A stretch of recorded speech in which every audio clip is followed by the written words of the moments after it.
So this past weekend, we got to experience Path of Exile's revamped Battle Royale mode. And while it was fun to mess around in for a little bit, there were quite a few sticking points that held me back from fully enjoying it.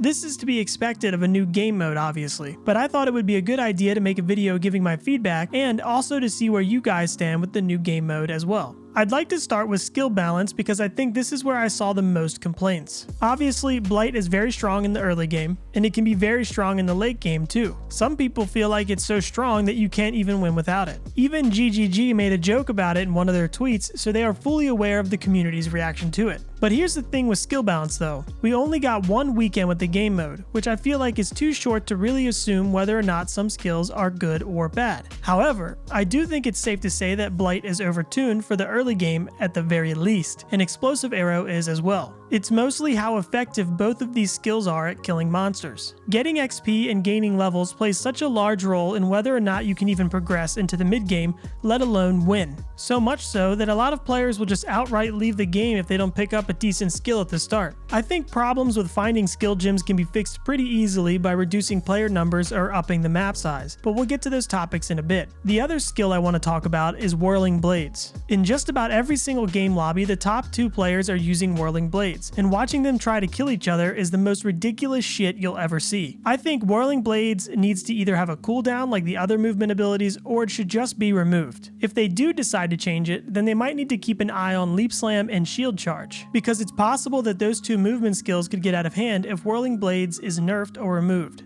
Next, I want to talk about the player count and how it affects the feel of the game. I had a chance to play quite a bit during peak hours, so pretty much full games of 90 plus players. And I also played very late, where the player numbers were reduced to around 60 people. When you're in games with 90 players and more, it feels almost impossible to get a chest on the beach sometimes. I've had some games where I just had to leave because I didn't get any chests at all, so I had no way of progressing into the mid game. You also feel like you can't take 2 seconds to look at an item or figure out which passive you want because every second you waste, monsters are being killed. And as I said earlier, XP is king, so you need to get as many monsters as possible before they are all gone. I personally think they should both reduce the player count and increase the size of the map, as well as slow down the whole experience. This would help with players not getting enough XP because of a bad start, and giving players time to think about their characters builds a stronger connection between the character and the player, which in turn makes the whole experience more suspenseful. It also makes running into other players more enjoyable and exciting because they've had an equal amount of time to find good loot, making it much more rewarding if you succeed in killing them. And speaking of loot, it could receive a balance pass as well. Maybe increase the drop rate of legendaries, add more chests, skill gems, and make the loot filter better.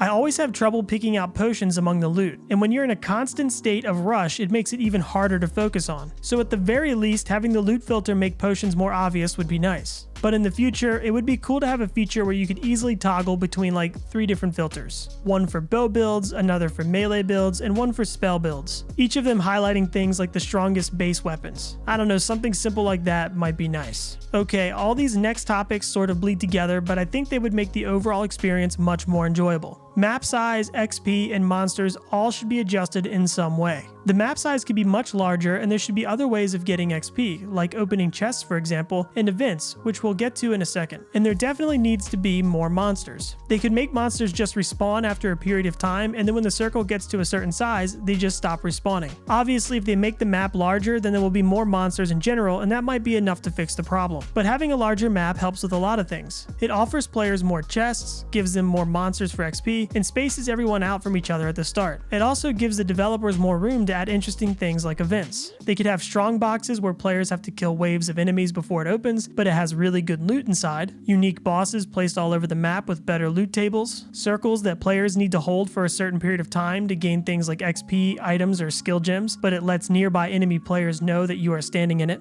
Vendors where you can purchase interesting items with a unique currency that only drops in BRs, or maybe a currency you earn from killing players. You see where I'm going with this. They could add all sorts of interesting events, but with the current map size, it would just be a clusterfuck. Honestly, they really just need to look at other BRs and how they operate. Like being able to view the entire map would be nice. And if they do decide to add in events like the ones I just mentioned, they could use that map to show where you are and whether or not players are interacting with events nearby. And having team modes might also be interesting, but I think they should probably focus on making the original game mode better first before adding in secondary modes. And for God's sake, just turn off the chat or let us report people who have awful names and say stupid shit. I honestly see no reason for the chat anyway. For streamers, it can be a nightmare since stream snipers will just use the chat as a way to see if they are in their favorite streamer's game. And the only people that speak in it are toxic neckbeards who have never felt the touch of a woman. So I say, just get rid of it. And that's about all the feedback I have at the moment. I know some of you are probably thinking, dude, it's just a silly game mode, it isn't that deep, you don't need to take it this seriously. And that may be true, but I actually think it has a ton of potential and it would be a bummer to see it go to waste. Let me know in the comments what kind of changes you guys would like to see. If you like this video, let me know by giving it a thumbs up.